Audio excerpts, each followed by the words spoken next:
오늘은 여러분과 함께 남은 조각이라는 제목으로 요한복음 6장 3절부터 14절 말씀을 근거로 여러분과 하나님의 말씀을 나누고 싶습니다. 너무나도 유명한 오병이어 사건을 기록하고 있는 요한복음에 나오는 본문 말씀인데요. 저희가 너무나 잘 알죠. 말씀뿐만 아니라 저희가 교회 학교 때도 그림 성경으로 너무나도 잘 봤던 장면이고, 요즘에는 미디어에서도 여러모로 다양한 방법으로 연출이 되고 있는 장면입니다. 너무나 은혜스럽기도 하고 신기하기도 하고 진짜 이런 일이 가능은 할까라는 질문이 들게 하는 너무나도 놀라운 장면이죠.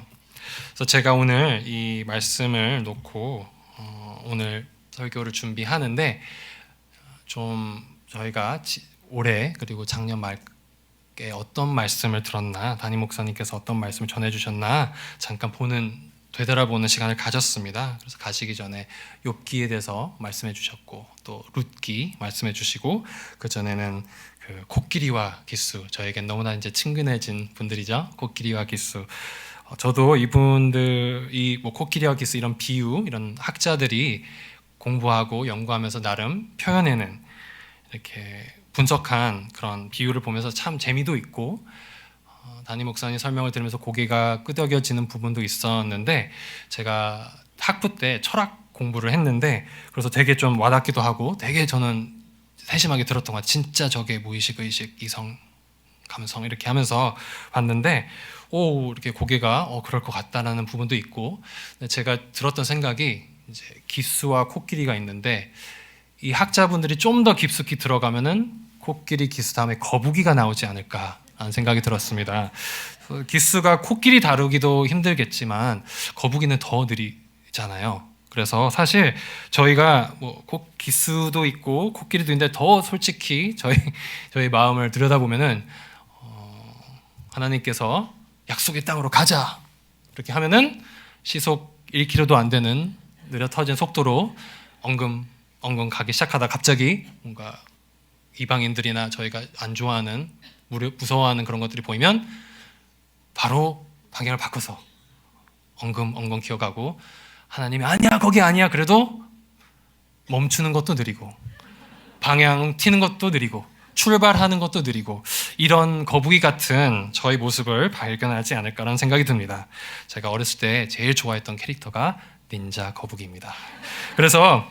근데 이 거북이가 정말 닌자 거북이처럼 민첩해지고 빨라지고 정말 자유로워지는 때가 있습니다. 여러분, 그때가 어떤 때인지 아시나요? 바로 거북이가 바다를 만날 때죠. 거북이가 바다 거북이가 되는 순간, 진짜 닌자 거북이가 돼서 그 물을 정말 바다를 헤엄치며 잠수하며 저런 모습이 있었나? 그런 생각이 들 거라고 생각이 듭니다. 그리고 저는 오늘 그런 마음이 듭니다. 이 바다는 저에게 꼭 필요한 이 바다는 바로 예수님이지 않을까 하는 생각이 듭니다. 그리고 기흥에서 이렇게 예배드리는 저희가, 거북이 같은 저희가 바닷가를 서해, 동해, 남해를 갈면은 얼마나 오래 걸릴까요? 못 가겠죠. 가다가 죽겠죠. 네. 사실 구약 성경을 보면 이런 장면이 계속 연출되는 것 같습니다.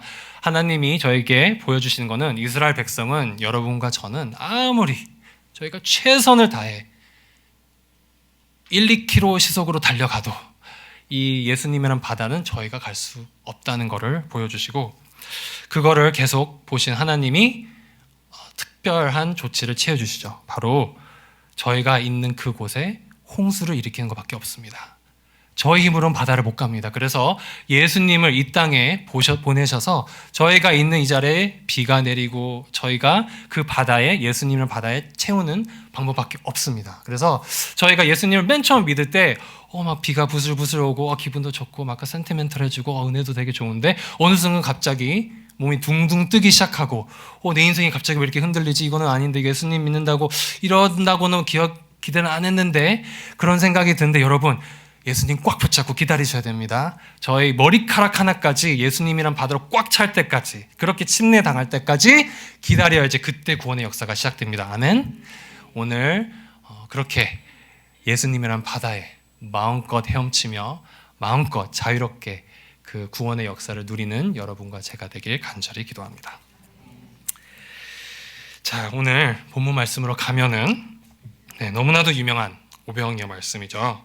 저희 3절부터 한 구절씩 한 줄씩 저희가 함께 다시 읽고 제가 설명을 드리며 오늘 말씀을 나누고 싶습니다. 그래서 요한복음 6장 3절. 자, 그러면은 3절 4절 같이 한번 읽어보겠습니다. 예수께서 산에 오르사 제자들과 함께 거기 앉으시니 마침 유대인의 명절인 유월절이 가까운지라. 예수님께서 여기 제자들을 데리고 가능하면 말씀 구절을 계속 띄워주시면 감사하겠습니다. 말씀을 한 구절 한 구절 붙잡으면서 함께 오늘 성령님이 저에게 주시고 싶은 말씀에 귀 기울이를 원하는데요. 3절에 보면 예수님께서 제자들과 함께 어디로 가셨다고 나오시죠? 산에 오르셨다고 합니다. 어떤 훈련을 시키실지 모르겠는데 등산부터 먼저 하십니다. 여러분, 만약에 예수님께서 오늘 저희에게 등산하자고 하시면 어떠실 것 같나요? 시작부터 산을 오르자. 두 번째인지 세 번째인지 네 번째인지 모르겠지만 산을 오르시자고 하면은 저 같은 숨부터 막힐 것 같습니다. 그래서 그런 상태입니다. 그래서 예수님께서 제자들을 끌고 산에 오르셔서 거기 앉으셨는데 마침 때는 유대인의 유명한 명절인 유월절입니다. 다음 구절을 보면요. 5절 함께 읽겠습니다. 예수께서 눈을 들어 큰 무리가 자기에게로 오는 것을 보시고 빌립에게 이르시되 우리가 어디서 떡을 사서 이 사람들을 먹이겠느냐 하시니. 나중에 보면 5천 명 정도의 사람들이 예수님께 왔다고 나와 있는데 예수님이 그 사람들을 보고 제자들에게 빌립에게 물어봅니다. 우리가 어디서 떡을 사서 이 사람들을 먹일까? 물어보십니다. 마치 저희 담임 목사님께서 계속 저에게 두 번째 산을 가르쳐 주시며 기억하게 하시며 우리를 위해서가 아닌 이제는 이웃을 위해 하나님을 위해 두 번째 산을 오르는 이 과정 가운데 여러분과 저에게 정말 저희 힘으로는 저희의 생각과 능력으로는 어떻게 할 수 없는 그런 상황에 그런 벽 같은 어려움 가운데 앞에 서 계신 분들도 있을 것 같습니다. 근데 그럴 때 예수님이 저에게 물어보시죠. 우리가 어디서 떡을 사서 이 사람들을 먹일까? 이렇게 물어보시는데 다음 구절 보겠습니다. 자, 함께 읽겠습니다. 이렇게 말씀하시면 친히 어떻게 하실지를 아시고 빌립을 시험하고자 하심이라. 아멘. 아멘. 여러분이 지금 어떤 어려움과 어떤 고난과 어떤 혼란 앞에 있어도 하나님은 이미 여러분을 위한 특별한 여러분을 위한 오병이어를 준비하셨음을 저희가 믿음으로 선포합니다. 여러분, 이미 다 하셨고요. 여러분 정말 고생하시는 가운데 또 그 고생하시는 가운데 하나님과 주님의 귀한 교회를 섬기시는 가운데 정말 축복드리고 격려드리고 위로드립니다. 반전의 오병이어가 여러분을 기다리고 있으니 조금만 참고 믿음의 인내를 하시길 권면드립니다. 다음 구절 함께 읽어보겠습니다. 빌립이 대답하되 각 사람으로 조금씩 받게 할지라도 200데나리온의 떡이 부족하리이다. 저희가 아까 보면은 잠깐 돌아가시면 6절로 예수님은 이럴 어려움을 직면하시는 이 상황 가운데 저희를 시험하고자 하신다고 나옵니다. 그리고 그 시험하는 첫 번째 단계는 7절로 다시 가면 빌립이 대답하되 각 사람은 조금씩 받게 할지라도 200데나리온의 떡이 부족하리다. 여기서 데나리온은 하루 받는 일당이었습니다. 로마 시대. 그래서 200데나리온이면은 1년에 한 3분의 2 정도 일하고 버는 돈인데 그 돈이 있더라도 이 많은 사람을 먹일 수 없다고 빌립이 아주 똑똑하고 지혜롭게 분석을 해서 보고를 드리죠. 그래서 저희가 이러는 것 같습니다. 저희가 정말 하나님을 위해, 교회를 위해, 이웃을 위해 전도하고 이렇게 섬기고 예배하고 헌신을 할 때 저희가 보통 맨 처음에 하는 방법은 이런 것 같습니다. 저의 모든 지식과 지혜와 노하우와 경험과 네트워크를 다 총동원해서 예수님 이렇게 하면 이렇게 해야 되고 이렇게 하는데 저희가 깨닫는 건 안 되겠네요. 턱없이 부족합니다. 저희가 첫 번째 시험을 그렇게 치르게 되는 것 같습니다. 근데 그 첫 번째 시험을 저희가 치르게 되면은 다음 구절이 나오는데 한번 읽어보겠습니다. 제자 중 하나 곧 시몬 베드로의 형제 안드레가 예수께 여짜오되, 9절도 읽겠습니다. 여기 한 아이가 있어 보리떡 5개와 물고기 2마리를 가지고 있나이다.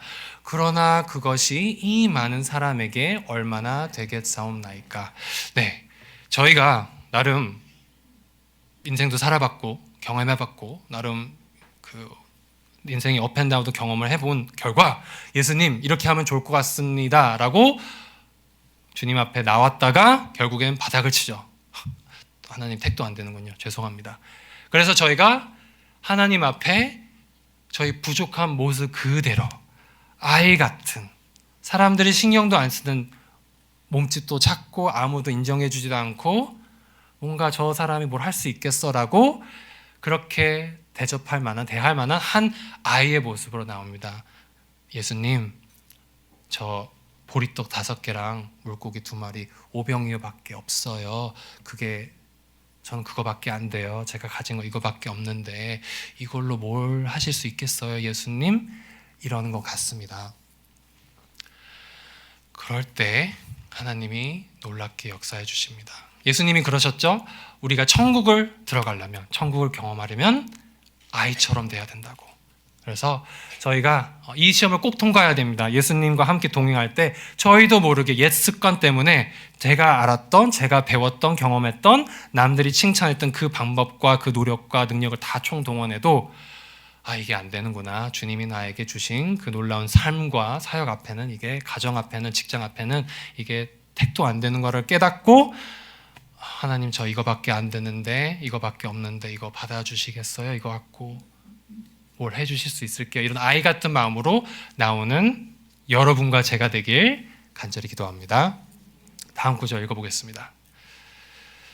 자, 10절 같이 읽어보겠습니다. 예수께서 이르시되 이 사람들로 앉게 하라 하시니 그곳에 잔디가 많은지라 사람들이 앉으니 수가 5,000명쯤 되더라. 다음 계속 읽겠습니다. 예수께서 떡을 가져 축사하신 후에 앉아있는 자들에게 나눠주시고 물고기도 그렇게 원대로 주시니라. 자, 여기서 잠깐 PPT는 멈춰주세요. 자, 저희가 그렇게 부족한 모습 그대로 주님 앞에 나옵니다. 저희가 갖고 있는 부족한 그 오병이어를 예수님께 드립니다. 그 결과 예수님께서 놀라운 기적을 행하시죠. 저희가 상상도 못했던 방법으로, 능력으로 5,000명을 다 먹이시고 남습니다. 그래서 저희가 그렇게 하나님 앞에 부족함 가운데 하나님이 저희 앞에 주신 삶의 현실과 사역의 도전 가운데 오병이어를 드릴 때 예수님께서 저희의 필요와 저희의 사역과 저희의 아픔과 저희의 부족함을 이렇게 초자연적으로 기적적으로 채워주실 걸 예수님 이름으로 선포합니다. 자, 다음 구절 가보겠습니다. 자, 같이 읽게요.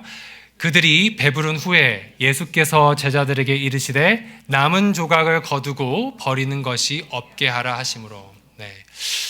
자, 그렇게 제자들이 오병이어를 갖고 온 한 아이의 오병이어를 갖고 예수님께 드리고 예수님이 그것을 사용하셔서 놀라운 사역을 하십니다. 5,000명 이상이 되는 사람들을 먹이시고 그 이후에 이제 조각이 남았다. 남은 조각이 있다고 말씀하시는데 여기 남은 조각이 오늘의 제목이죠. 남은 조각. 여러분 중에서 혹시 오늘 남은 조각, 내가 남은 조각 같다는 생각이 드는 분이 계실지 모르겠습니다. 저희가 분명히 하나님 앞에 오병이어를 드렸고 부족하지만 제 모습 그대로 저희가 갖고 있는 모든 거를 예수님께 드려가지고 예수님이 그걸 갖고 놀라운 사역을 하시고 역사를 일으키셨는데 정작 나에게 남은 건 남은 조각뿐만 아니라 내조차도 그냥 남은 조각, 찌꺼기 같은, 다른 사람들이 먹다 남은, 원치도 않는, 그냥 그렇게 무시되고 잊혀지는 그런 남은 조각이 밖에 안 남았다고 생각하시는 분들이 있을지 모르겠습니다. 저는 그런 경우가 있었거든요. 예수님 믿고 분명히 은혜가 있었는데 그 초기의 은혜 이후에 삶이 더 꼬이는 것 같고 오히려 더 힘들어지는 것 같고, 오히려 예수님께 오병이어를 드리기 전에는 그 오병이어라도 있었는데 이제는 오병이어도 없고 남은 조각 찌꺼기밖에 없는 나의 모습, 그렇게 내 모습도 되어버리는 것 같을 때 참 마음이 아프고 하나님 앞에 하소연을 할 수밖에 없을 것 같습니다. 그런데 여기서 놀라운 좋은 소식이 있는 게, 예수님은 저희가 그렇게 예수님을 믿기로 결단하고 예수님을 믿음으로 붙잡고 예수님과 함께 손붙잡고 나아갈 때 그 후로부터 저희가 하는 잘한 일뿐만 아니라 성공뿐만 아니라 저희의 실패, 저희가 주님 앞에서 죄를 짓는 모습들, 그래서 다시 주님 앞에 무릎 꿇고 용서받고 은혜 받는 이 모든 좋은, 나쁜, 이상한 모든 것을 다 사용하셔서 하나도 버리지 않고 주님의 영광을 위해 사용하실 겁니다. 아멘. 그래서 여러분 이렇게 생각하실 수도 있어요. 예수님 믿고 제가 막 꽂혀서 열정이 넘쳐서 예수님 전도한다고, 예수님 위해 사역한다고, 예배드린다고 막 그랬는데, 그러면은 진짜 다니엘처럼, 욥처럼, 아니 누구처럼 정말 이렇게 멋진 모습만 보여줘야 되는데 오히려 예수님의 이름에 먹칠하고, 차라리 예수님 말을 하지 말을 걸, 내가 왜 예수님 얘기를 괜히 해서 나의 죄 때문에 나의 이런 연약함 때문에 하나님이 엄청 마음 아파지겠다, 이런 고민을 하시는 분이 혹시 있다면 여러분 중에, 여러분 그 조각들 하나님이 하나도 버리시지 않고 다 사용하실 겁니다. 아멘. 다음 구절을 한번 같이 읽어보겠습니다. 13절 같이 읽어보겠습니다. 이에 거두니 보리떡 5개로 먹고 남은 조각이 12바구니에 찼더라. 네, 여러분, 이 보리떡 5개로 먹고 남은 조각, 그 찌꺼기 같은, 남은 조각 같은 저희의 형편없는 상태, 행위를 다 예수님이 하나도 안 버리시고 모아서 12바구니를 채우십니다. 여기서 성경에서 12이라는 숫자는 온전함, 하나님의 온전한 역사를, 상태를, 샬롬을 상징하는 그런 숫자인데요. 구약에는 이제 이스라엘의 12지파가 있을 것이고, 신약에는 예수님의 12제자가 있죠. 그런데 오늘 하나님께서 여러분과 저에게 말씀하고 계십니다. 저희가 예수님을 믿고 그 시작한 신앙 여정 가운데 돌아보면 은혜롭고, 내가 진짜 예수님 믿구나, 나름 자랑스럽고 간증할 만한 일들도 있지만 정말 간증하기도 너무 어렵고 정말 창피한 그런 일들, 그 모든 거를 예수님이 하나도 안 버리시고 다 모아서 하나님의 온전한 역사를 저희 삶뿐만 아니라 저희 삶을 통해 저희 이웃에게 일으키실 겁니다. 아멘. 자, 하나님의 이 온전한 역사는 무엇을 위함이냐? 14절이 말씀해 주고 계십니다. 14절 같이 한번 읽어보겠습니다.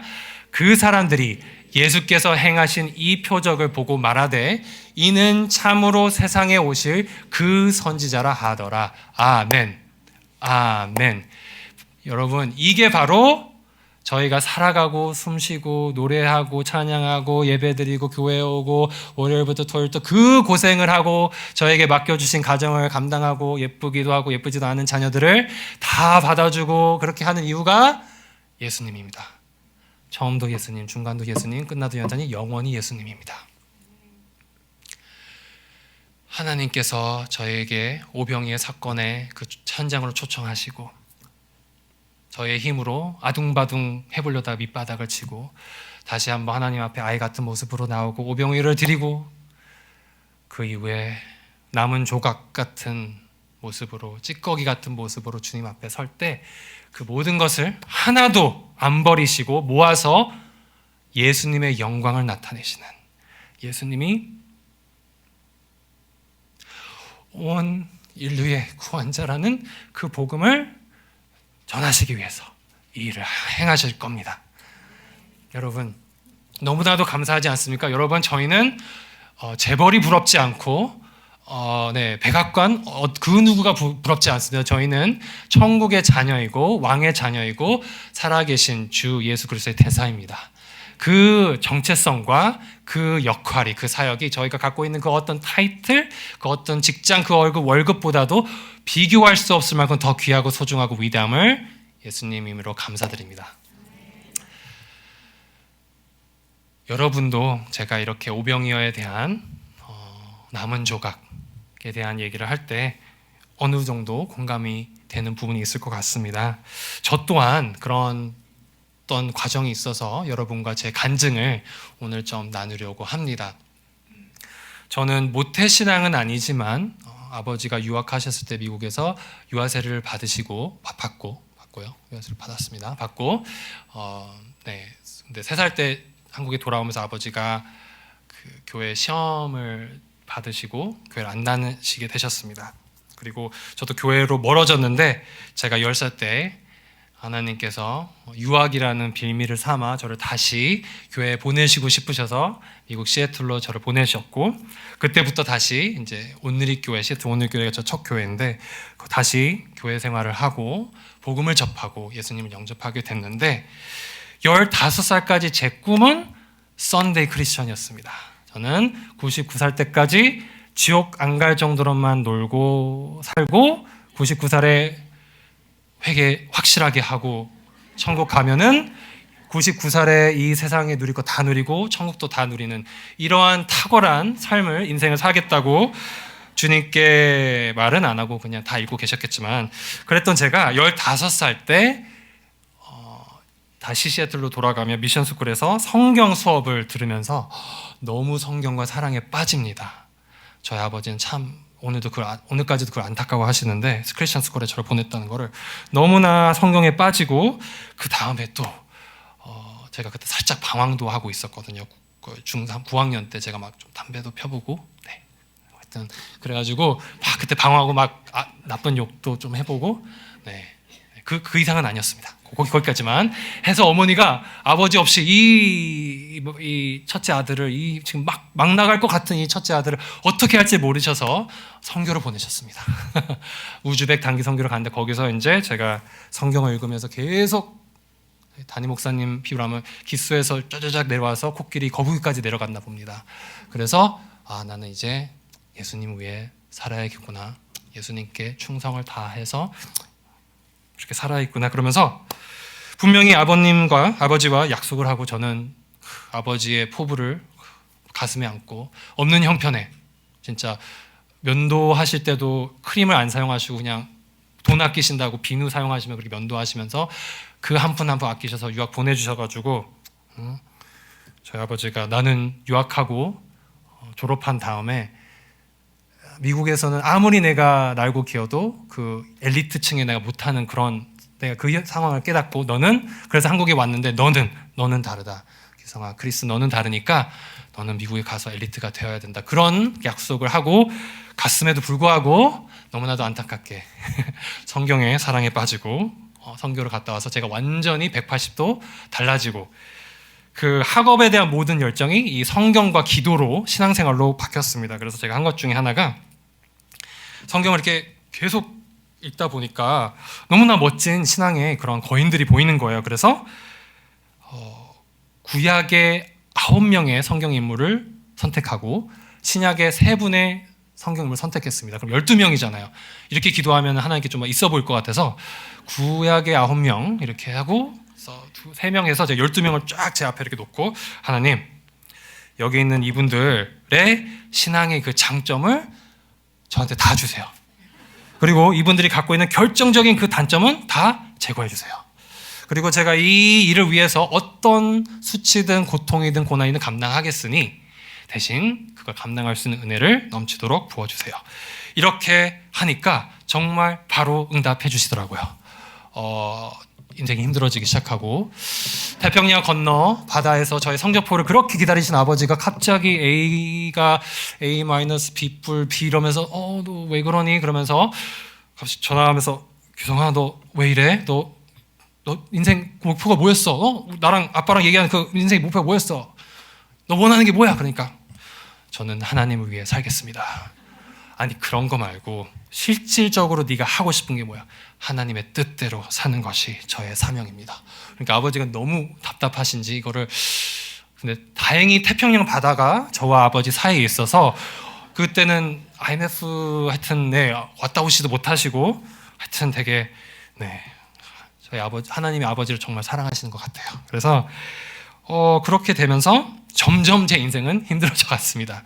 그렇게 성경책이 너무 좋아서 숙제보다 시험 준비보다 대학 준비보다 성경책 기도를 더 많이 하고, 그렇게 되니까 성경은 떨어지고, 다행히 주립대는 갔는데 제 대학 교수님인 아버지가 학교라도 대학교라고 인정도 안 해주는 그냥 평범한 그런 대학을 가고 그 열등감을 갖고 평생을 살아왔습니다. 그리고 대학을 그렇게 가고 그 이후에 철학을 공부한 이유도 신학 공부를 하고 싶었는데, 그러면 아버지가 심장마비 걸리실 것 같아서 철학을 공부하면서 이게 법대를 갈까 신학 공부를 할까, 그래서 제가 나름 학부 때 공부한 게 철학 공부인데 결단을 못 내리겠더라고요. 그래서 어떻게 해야지 졸업하고 뭐라도 해야겠다 했는데, 그때 아버지께서 저보고 군대를 가라고 하셔가지고 이거다, 2년을 시간을 번 수 있겠다 해가지고 군대를 가서 군대 동안 기도를 하면서 했을 때 하나님이 저에게 주신 마음이, 크리스, 네가 원하는 거는 말씀 사역이고 이렇게 영혼들을 네가 받은 은혜를 나누는 그런 사역이니까 그 길을 가라고 이렇게 컨펌해 주시고 격려해 주셨습니다. 그래서 그 얘기를 아버지께 말씀을 드리니까 집에서 쫓아내시더라고요. 네, 그래가지고 나중에 다시 3개월 만에 돌아왔는데, 그때 제가 충격적으로 아는 사실이, 제 본명이, 영어 본명이 크리스토퍼거든요. 크리스토퍼는 그리스도를 마음에 품은 자라는 이 이름을 아버지께서 지어주셨답니다. 그때 성경을 읽고 계셨는데 이스라엘 백성들에게 하나님이 첫 번째 아들을 바치라는 그 말씀을 읽고 저를 하나님께 바치셨대요, 여러분. 그래서 제가 제 이름을 어떻게 크리스토퍼라고 지었냐고 물어봤는데, 나중에 말씀하시고 깜짝 놀라시고 저도 놀라시고, 나중에 저를 어디 가시더니 막걸리를 한잔 하시더니 이건 내 잘못이다, 내가 어떻게든 좀 받아들여 내가 한번 노력해 보시겠다는 그런 취지로 하셨는데, 여러분, 아버지가 이걸 책임지시려면은 저희 아버지도 우리 사랑하는 주 예수님을 본인의 구원자로 구세주로 영접해야 되지 않겠습니까? 아멘. 아버지 들으셨죠? 네. 기도하겠습니다. 기다리고 있습니다. 그리고 저는 그렇게 하나님 앞에, 부르심 앞에 순종한 이유는, 물론 그게 너무나도 저한테도 복된 일이고 제가 원했던 일이고, 그리고 하나님 순종하지 않으면 안 되잖아요, 여러분. 그렇죠? 어떻게 우리가 감히 하나님이 부르신데 불순종합니까, 여러분? 창조 세계에서 하나님을 불순종할 수 있는 사람은 저희밖에 없습니다. 그죠? 하지만 순종도 할 수 있죠. 그래서 그럴 것도 있었지만 저는 그거였어요. 하나님, 저희 아버지 꼭 구원해 주세요.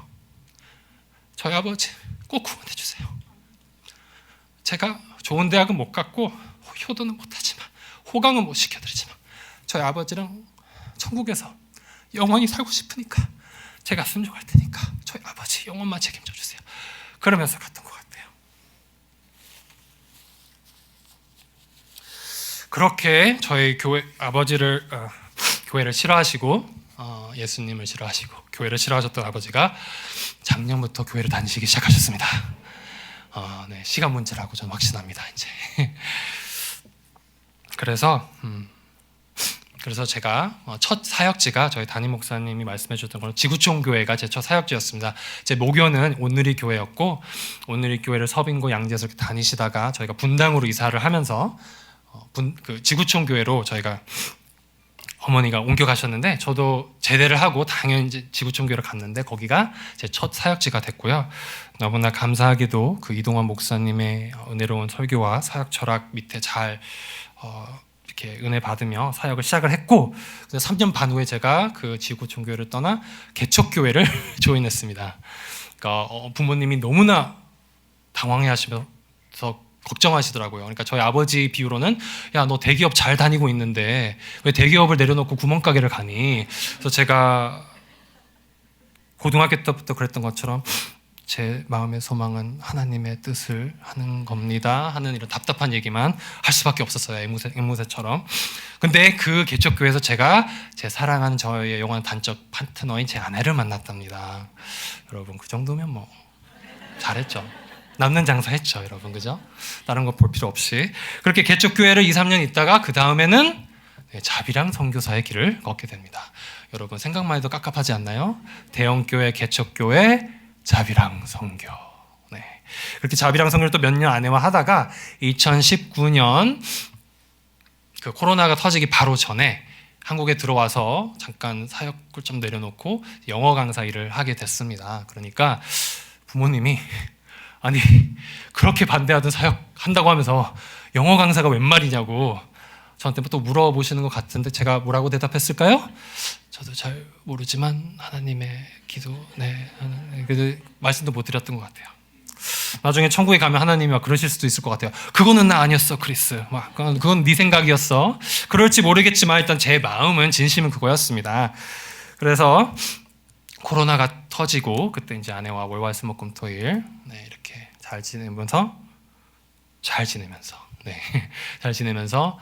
사실 선교를 하면서 저희 가운데 있었던 그런 상처들, 그런 풀어야 됐던 것도 하나님이 치유해 주시고 그게 끝날 무렵 올리브 교회에 왔습니다. 저희 아내가 오랫동안 알았던 친구를 따라 한번 와봤다가 담임 목사님 설교 듣고 기도받고 이 교회겠구나 이렇게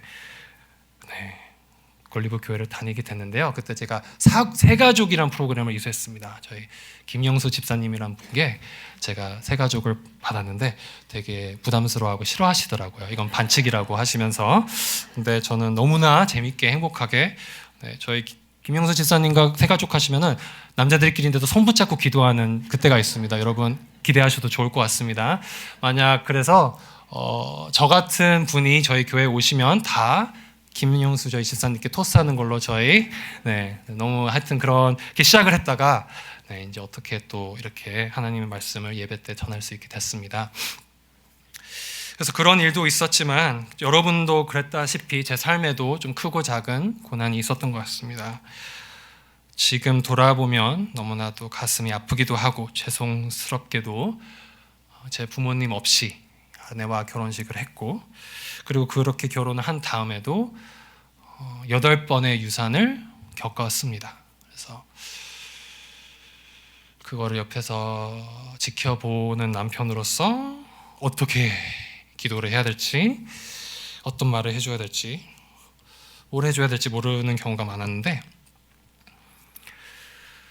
특히 마지막 8번째 유산 같은 경우는 제가 올리브 교회 다 와서 제 아내와 제가 올리브 교회 와서 일어난 일인데 저희 담임 목사님이 기도해 주시고 또 유산이 된 이후로도 저희 수요 예배 중보 시간 때 저희 사랑하는 교육자님들과 성도님들이 기도해 주셔서 저희가 그 위기를 잘 극복했는데요.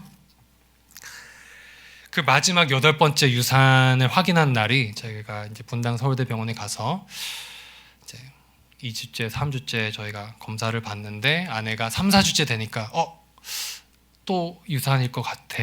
그러면서 저한테 얘기를 해서 제가 아니야 이번에는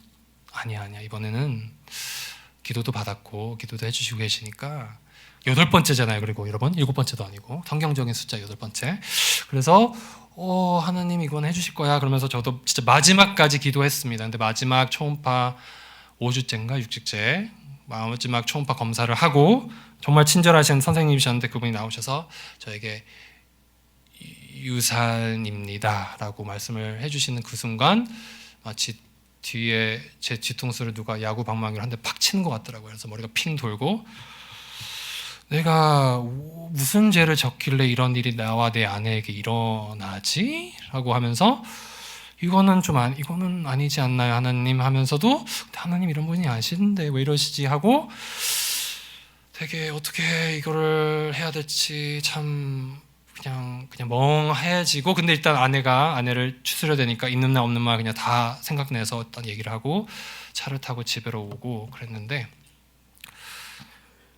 그때 저희 올리브 교회 분들이 제 아내와 저를 위해 기도해 주셨어요. 그래서 제 아내가 제가 마음이 확 상할 수도 있었는데 여러분 기도 덕분에 저희가 그 어려움을 잘 넘겼습니다. 여러분 다시 한번 감사드리고 사랑하고 축복합니다. 그리고 막 내가 무슨 죄를 졌길래 나한테 이런 일이 일어나지라는 생각과 동시에 약간 들었던 생각이 내가 어렸을 때 기도를 좀 잘못했나? 그 기도가 제가 10대 때 그 12명 기억나시죠? 저희 12명의 롤모델 구약에서 9명, 신약에서 3명 그 중에 한 명이 욥이었거든요. 그래서 그렇다고 하나님이 나한테 이런 일을 허락하시는 건가요? 라면서도 너무 갑자기 막 하나님의 섭리에 대한 이런 게 막 복잡해지더라고요. 근데 여러분, 저희가 담임 목사님도 욥에 대한 말씀을 해주셨잖아요. 근데 저는 아직까지도 욥이 너무 멋있는 것 같아요. 최민수보다도 더 멋있는 것 같아요, 욥이. 정말 제가 천국에 가면은 예수님 다음으로, 다윗 다음으로, 모세 다음으로, 요한, 바울 다음으로 가서 악수하고 사인 받고 싶은 분이 욥입니다. 너무나도 멋있는 것 같아요. 저는 이분을 보면서 와, 이게 남자다, 이게 상남자다, 믿음의 상남자. 나도 이렇게 살고 싶어요. 주님 이렇게 훈련시켜 주세요 한 게 잘한 건가 막 이런 생각도 드는데, 제가 욥에 대해 여태까지 그 순간부터 지금까지 욥기를 묵상하면서 들은 하나의 은혜를 나누고 싶은데, 여러분 욥을 읽으면은 정말 전지전능하신, 저희가 이해 안 되는 이 모든 현실과 어려움 가운데 너무나도 놀라운 계획을 갖고 계신 이 하나님의 섭리를 깨달을 수도 있고, 또 주님의 은혜로 어떻게 예수님이 오시기도 전에 그런 놀라운 일을 행하신 그 욥의 정말 멋있는 그 신앙생활도 있지만, 저는 너무나도 인자하고 애틋한 하나님을 발견했습니다. 욥을 읽으면서. 사실 저희가 욥기 열어보기도 부담되는 닮아가기도 부담되는 하나님 이것만은 이런 분인데도, 저는 너무나도 이 욥기를 읽으면서 은혜가 되는 게, 저희가 이제 이 두꺼운 욥기라는 책을 읽어보면은 대부분 내용이 욥이 사탄의, 하나님의 허락 아래 그 어려움을 당하고 고난을 당하고 친구들과 이거에 대해서 막 논쟁을 하고요. 나는 잘못한 거 없어, 죄 없다, 나는 정말 하나님 앞에서 깨끗하고 떳떳하다, 하나님 어디 계신가요? 이렇게 하소연을 하는 내용이 나오는데, 맨 마지막에 하나님이 그래서 나오죠. 나왔다 어쩔래. 너가 창조, 내가 온 우주를 창조했을 때 너 거기 있었어? 내가 지금 이 온 우주를 다스리고 관리하는 게 얼마나 힘든지 알아? 그러면 욥이 죄송합니다, 제가 괜히 좀 막 까불었군요, 죄송합니다, 이런 톤으로 약간 저는 대화를 생각했는데, 올리브 교회 와서 욥기를 다시 또 담임 목사님 설교해 주시고 제자 양육 커리큘럼에서 나와서 보면서 이런 생각이 들더라고요. 하나님이 욥한테 그렇게 막 말씀하셨을 때 내가 생각했던 그런 야단치는 톤이 아니라 울컥하시면서 말하지 않으셨을까 하는 생각이 들더라고요. 욥아, 너 힘든 거 아는데 너는 봤니? 내가 어떻게 우주를 창조했는지? 이 세상을 다스리는 나의 심정을 이해하겠어? 크리스야, 너 힘들다고 네가 감히 나의 사랑을 의심해? 내가 너를 얼마나 사랑하는데 예수님까지 보내줬잖아. 크리스, 너는 알아? 하나밖에 없는 독생자를 본인이 창조한 그 여인의 몸에서 태어나게 하는 그 기분이 뭔지 알아? 그리고 내 독생자가 이 어둡고 타락한 세상에서 자라나고 그 모든 시련을, 모든 악을 십자가에서 다 끌어안고 십자가에 못 박히고 나에게 버림받는 그 장면을 바라보는 내 마음은 알겠어? 이런 톤으로 욥에게 하시지 않을까라는 그냥 마음이 들더라고요. 왜냐하면 지난 주일에 저희 청년부에서 한 청년이 군대를 입대를 했습니다. 월요일 입대해서 청년을 축복하고 그런 시간을 가졌는데, 청년뿐만 아니라 저희가 청년 가정과 부모님을 위해 기도를 했어요. 군대를 보내는 이 부모님 마음 하나님 위로해 주시고 격려해 주시라고. 근데 여러분, 1년 반 군대를 보내는 부모님의 심정도 그런데 사탄의 손 아래에서 그렇게 고문당하고 고통당하는 욥을 바라보는 하나님 아버지의 마음은 어땠을까요? 물론 아시죠? 욥, 이것만 네가 버티면 정말 너 훌륭한 믿음을 가진 욥, 네가 이번만 진짜 버텨서 네가 나를 부인하지 않고 마지막까지 신실하면 내가 정말 최고의 작가를 써서 정말 이 욥기라는 어마어마한 예술 작품을 만들어서 성경의 한 권으로 내가 기록해서 네가 나를 위해 어떤 일을 했는지, 그리고 이 일을 통해서 수많은 영혼들이 위로받고 격려받고 힘을 얻을 거야. 그런 놀라운 과정의 한 부분이라고 생각도 하시지만, 제가 봤을 때는 하나님 아버지는 울고 계셨을 것 같아요. 이 고생받고 고통받고 울부짖는 욥을 보면서 함께 울고 계셨을 것 같아요.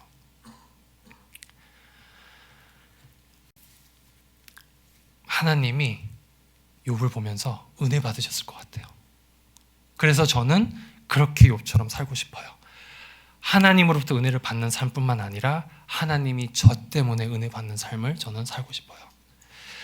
근데 저희가 이렇게 하나님이 저희 때문에 은혜를 받을 수 있는 이유는 담임 목사님 말씀해 주셨던 것처럼 하나님이 저희를 믿고 고난, 영적 전쟁 맡기실 수 있는 이유는 저희가 잘나서, 저희가 착해서, 저희가 신앙생활 좀 해서, 저희가 목사여서, 장로님이어서, 권사님이어서, 집사님이어서가 절대로 아니고 오늘날도 저희 마음 가운데, 삶 가운데 친밀하게, 세밀하게, 위대하게 살아계시고 역사하시는 예수님의 보혈의 능력 때문입니다. 그 보혈의 능력 때문에 하나님이 저희를 믿고 영적 전쟁을 맡기시고 하나님이 기다리시는 거예요. 나 너희들 때문에 한번 질질 짜고 싶어. 드라마 보면서 그러듯이 은혜 받고 싶어. 너네들 때문에 내가 감동받고 싶어. 그렇게 예수님의 은혜로, 예수님의 능력으로 하나님께 감동을 드릴 수 있는, 은혜를 드릴 수 있는 여러분과 제가 되길 간절히 기도합니다. 그런데 욥기 얘기를 했는데 욥기의 마지막은 하나님께서 2배로 갑절로 축복을 해주신다고 하는데, 저는 욥기랑 제 삶을 비교해 보니까 제가 욥기보다 더 많은 축복을 받은 것 같습니다. 저는 8명이라는 아기들이, 자녀들이 먼저 천국에 가서 저를 기다리고 있지만 올해부터 제가 선교위원회, 그리고 교회학교, 그리고 청년부를 담당하게 됐는데요. 저희 선교위원회는 저희 선교위원장님이 너무 잘하고 계셔서 저는 그냥 숟가락만 얹으면 될 것 같고요. 다행히. 그리고 청년부, 오늘부터 예수쟁이의 진수라는 설교 시리즈로 저희 청년들과 함께 신앙훈련을 시작하려고 하는데 여러분 기도해 주시면 너무 감사할 것 같고, 교회학교를 제가 담당하게 됐습니다. 이 유아부부터 아기들부터 중고등학생까지 제가 각 부서 섬긴 전도사님들을 지원하고 기도하는 그런 일을 하게 됐는데요. 이 사역을 감당하게 되면서 제가 너무 행복한 것 같아요. 저희 교회에 이렇게 아이들이 뛰어놀고 소리 지르는 것도 너무 사랑스럽더라고요. 근데 조용히라고는 합니다. 예쁜데 조용히 해. 목사님들, 전도사님들 바쁘셔. 근데 너무 인사성도 좋아요. 저를 처음 본데도 안녕하세요 막 이런 거 보고 제가 깜짝 놀라고 너무너무 귀엽고 사랑스러운데, 또 하나님이 그렇게 약간 위로해주고 선물을 주시는 것 같아요. 너무나도 예쁘고 사랑스러운 우리 교회학교 영혼들을 바라볼 때 눈빛이 약간 저보고 아빠라고 하는 것 같아서 제가 너무 행복해요.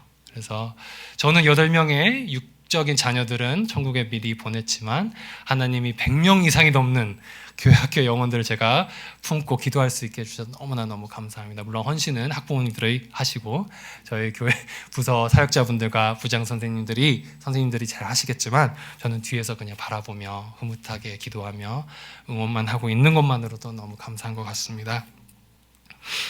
그래서 교회 학교 얘기를 했는데 제가 여러분께 한가만 부탁을 드리고 싶은 게, 저희 교회 학교에 사랑하는 자녀들을 보내신 학부모님들께 부탁을 하나 드리고 싶은 게, 미국에는 저희 자녀의 이름을 줄 때 성경 인물 이름을 쓰는 전통이 되게 오래돼 있고 많습니다. 그래서 피터, 존, 모세스, 하여튼 굉장히 이런 성경에 나오는 에스더 이런 다양한 이름이 있는데, 그 이름 중에서 가장 인기가 많은 분들 이름 중에 하나가 데이빗이에요. 다윗이죠. 그래서 정말 교포 사회에 보면 데이빗이 많습니다. 데이빗 킴, 데이빗 리, 데이빗 초이, 데이빗 한, 굉장히 많은데 솔로몬이라는 이름 제가 들어본 적이 없어요, 여러분. 이 교회 다니시는 저희 교포분들이 딱 보니까 솔로몬보다는 이렇게 정말 마지막까지 하나님께 신실했던 이 다윗, 마음에 합한 자가 좋지. 솔로몬은 정말 안타깝게도 믿음의 가정에서 자랐지만 또 맨 처음에는 하나님을 이렇게 신뢰하고 잘 나갔는데 나중에는 하나님이 결혼하지 말라는 그 이방인 여자들과 결혼을 하고 우상 숭배를 하고, 그리고 솔로몬 다음 때에 다윗 왕국이 분열되는 안타까운 일이 일어나죠. 그래서 솔로몬은 아직 제가 본 적이 없습니다. 만나본 적 없습니다. 데이빗은 엄청 많이 만났는데, 근데 제가 이런 학부모님들과 또 자녀들에 대한 얘기를 하면은 할수록 드는 생각이, 이 부모님은 자녀가 다윗같이 살기보다는 솔로몬같이 살기 원하시네, 이런 생각이 들 때가 있어요. 다윗이 얼마나 힘든 주님의 그 십자가의 길을 걸었는데 얼마나 힘들고 불안하고 불투명한 미래를 안고 매일매일 살았는지 저희 담임 목사님이 너무나 설교를 잘해 주셨죠. 그런데 저는 부모가 아니어서 감히 상상만 해보지만 그럴 때 그건 아니고 차라리 좀 타협하더라도, 좀 세상과 타협하더라도, 예배 신앙생활 조금만 타협하더라도 일단 좋은 데 가고 돈 많이 벌고 그게 너한테 좋은 거야 라는 그런 모습을 많이 봤는데, 여러분 교회 학교를 담당하는 목사로서 부탁드립니다. 저희 너무나 여러분이 사랑하는 자녀들이 이 험난하고 불투명하고 어떻게 변화될지 모르는 이 세상 가운데 예수님만으로 행복해하고 예수님만으로 무장되고 예수님만을 기다리며 천국의 날을 새는 그런 자녀가 될 수 있도록 하나님께 내어주시고 저희 교회학교 부서 담당 교육자님과 동역해 주시면 매우 감사할 것 같습니다. 제가 보니까요, 평범한 대학 나오고 지금은 기숙사만한 사이즈의 조그만 아파트에 살고 자녀도 없는, 하지만 예쁜 아내는 있는 그런 아파트에 살면서 아무것도 없는데 예수님이 있으니까 행복해요. 그리고 여러분 혹시 이럴 수 있을 것 같아요. 저분은 설교하는 목사니까 그렇게 생각하겠지. 근데 여러분 놀라운 사실은 제가 1년 전만 해도 여러분과 똑같은 평신도였답니다. 주중에는 양재, 강남, 청담을 뛰어다니며 어떻게든 돈을 더 벌려고 뛰어다니는 영어 강사였고, 그랬다가 하나님한테 또 야단 맞고, 주말에는 교회 와서 예배드리고 김영수 지사님을 세 가족하고, 그것도 10주나? 되게 놀라서 10주요? 저희 정교회는 4주였는데 하여튼 19주, 19주 하는데 너무 좋았습니다. 너무 좋았고요. 강추합니다, 여러분. 그리고 소그룹 인도, 올리브 제자 양육하고 그러다가 어떻게 이렇게 됐네요. 그런데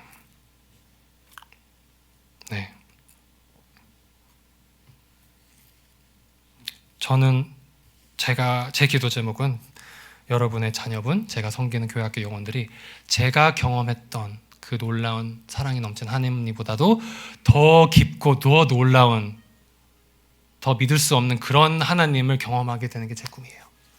그래서 여러분 기도해 주시고 많은 관심 가져다 주시면 감사하겠습니다.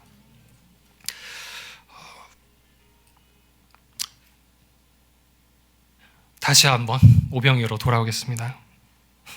하나님께서 여러분께 말씀하고 계십니다. 이 어려운 가운데 현실 앞에, 가정 앞에, 직장 앞에, 교회 앞에, 사역 앞에 하나님께서 여러분과 저한테 물어보겠습니다. 우리 어떻게 할까?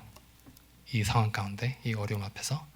그럴 때 여러분 부족하지만, 세상이 봤을 때는 너무나도 보잘것 없지만, 이런 저희의 모습, 저희 오병이를 하나님께 드릴 때 놀라운 역사를 일으키시고, 그뿐만 아니라 그 남은 조각을 다 모아서 하나님의 온전한 뜻, 온전한 일, 예수 그리스도의 영광을 나타내는 그 놀라운 현장 가운데 여러분과 제가 있길 간절히 기도합니다.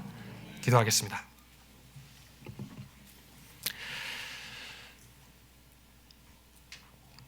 하나님 아버지, 감사합니다. 저희에게 어려움을 주셔서 감사합니다. 고난을 허락해 주셔서 감사합니다. 예수님이 짊어지고 걸어가셨던 그 십자가의 일부분도 저에게 허락해 주셔서 감사합니다. 하나님과 함께 고난 받고 영광 받게 해주셔서 감사합니다. 저희가 그렇게 기도했으면 좋겠습니다. 여러분 중에서 하나님께 이 오병이어 전에 그냥 하나님께 이렇게 여러분의 필요와 아픔을 아뢰는 것조차 어색하시는 분들이 있을 것 같아요. 그래서 저희가 지금 이렇게 기도했으면 좋겠습니다. 하나님, 아버지, 아빠, 나 너무 힘들어. 나 너무 아파. 나 어떻게 해야 될지 모를 것 같아. 나 너무 혼란스럽거든. 제발 나 좀 도와줘. 이렇게 하나님 아버지 기도했으면 좋겠습니다. 여러분 지금 마음 가운데 삶의 현실 앞에 그런 어려움이 있다면 그걸 이미 알고 계시지만 하나님은 저희가 아이처럼 상처받은 부족한 그 모습으로 나아갈 때 그거를 너무너무 기다리고 계십니다. 그래서 저희가 하나님 앞에 그렇게 마음 문을 열었으면 좋겠습니다. 담임 목사님께서 말씀하셨던 걸 아는 것뿐만이 아니라 하나님 앞에 알려지길 원합니다. 저희가 그렇게 하나님 앞에 저희의 아픔과 필요와 마음의 심정을 알리는 기도를 함께 같이 하겠습니다. 하나님 아버지 감사합니다. 나이를 한두 살씩 계속 먹어도 언제나 돌아올 수 있는 아버지 품이 있어서 감사합니다. 아버지가 너무 좋습니다. 예수님이 너무 좋고 성령님이 너무너무 좋습니다. 성경 말씀이 너무 좋고 기도하는 게 너무 좋고 교회에서 예배드리는 게 너무너무 좋습니다. 이 기쁨이 매일매일 증가되길 간절히 기도합니다. 하나님과 함께 동행하는 이 은혜가, 이 기쁨이, 이 재미가, 이 즐거움이 날로 갑절로 수천 배, 수만 배, 수억 배로 폭발적으로 증가하길 간절히 기도합니다. 오늘 주님의 귀한 자녀들이 하나님 앞에 저희 마음에 필요한 그 기도 제목들과 또 마음의 그 상처들, 어려움들을 아렸으니 하나님 아버지 주님의 때에 주님의 선하신 방법으로 응답해 주실 것 미리 감사드립니다. 모든 말씀 예수님 이름으로 기도드립니다.